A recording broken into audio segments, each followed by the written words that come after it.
Seattle's homeless crisis, 2023 could have been the breaking point that the city needed to try to turn things around. Holly Menino sat down with Jeremy Harris to talk about what we experienced this last year. Here's part one of her interview. We've got Jeremy Harris here. He is one of our reporters that covers our Project Seattle initiative for KOMO News. Jeremy's been with KOMO for, what, a year and a half now? Yep, just a little over a year and a half. Okay, and Jeremy and I actually know each other from Salt Lake City. We both worked at the same station there, so it's been fun to be reunited back at KOMO now. I was the morning reporter when you were the morning anchor. Mm-hmm. And I think one time I held the reflector for you for a live shot. I think you did. And before that, you were even on the assignment desk. Yep. Yeah.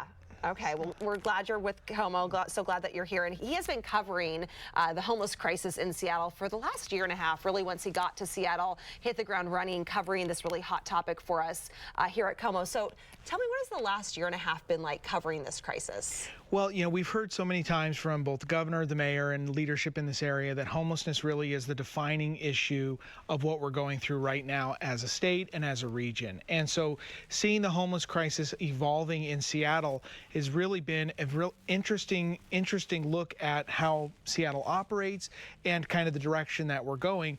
A lot of what we've covered are these encampments that have been set up in different areas around the city, including along our freeways, and they have a major impact on the communities where they get set up, and resolving them is a really sensitive issue because on the one hand you want to help people who are living there, but you've also got to deal with issues like drug use, crime, other problems that are affecting the communities around the encampment. So that's a lot of what our Project Seattle initiative has been focusing on.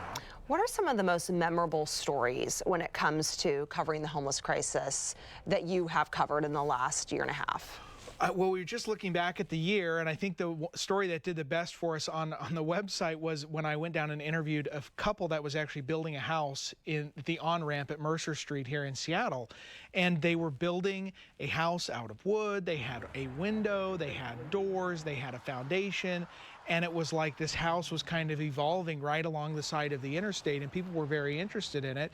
And this was a couple who said, you know, we've been homeless, we've been to different encampments, we wanted something more permanent, so they went onto a tract of state land and just built a house.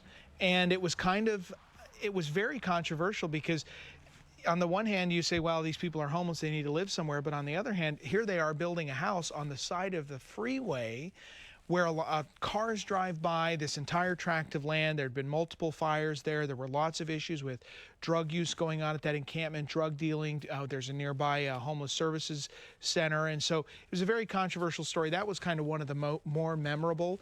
But we had the Ship Canal Bridge encampment. That was a huge story there. Anybody who drove on I-5 in the express lanes saw that encampment there on the north end of the Ship Canal Bridge. That was a huge story as well. And we actually saw the governor go out there himself while we were out there, met with a lot of those families. They were furious. You know, we had an encampment within 1 block of an elementary school, major issues with gun violence, fires, drug dealing, theft. So those were some of the more memorable moments that stand out to me from this year. And one of your best qualities as a reporter is your ability to question officials. And we have seen you do that. We've seen you question the governor, Seattle City Council members. You don't back down. What has that been like, holding those people accountable for what's happening in our city? Well, it has been really interesting, and I feel for them because there is no easy answer. If there was an easy answer to homelessness and to the acute problems that these encampments cause, they would have done it long ago. So they're battling a lot of different things. They're battling, where do we get the money from to deal with this? How firm are we going to be in terms of enforcing things like camping ordinances and trespassing laws that are on state property? So they're in a tough position, but they are also the ones who are in the position of power, and they need to be held accountable for that. So we took that, and the Ship Canal Bridge was a really good example of this. You had these parents who said, why is my child on a playground 1 block away from a horrible drug encampment where there's fentanyl, there's been shootings, there are regular fires? So those parents said, we need to hold the government accountable for why this is being allowed. And there was a backstory there too about why is it taking so long to develop housing? Why don't we have a place to put these folks? And when we do have a place, how quickly are you going to be putting your foot down and saying, you're out, you can either go into housing, but you can't stay here? So these are really tough issues. But we have questioned, and I know the governor, you know, I've had to chase him down through a parking lot before to ask him about some of this stuff, and it's been I feel for him on the one hand, but I also think there are really valid concerns from people who live around these encampments and who are dealing with the day-to-day issues that are associated with homelessness in Seattle, and the homeless people themselves who deserve to, have a path to getting out of the situation that they're in.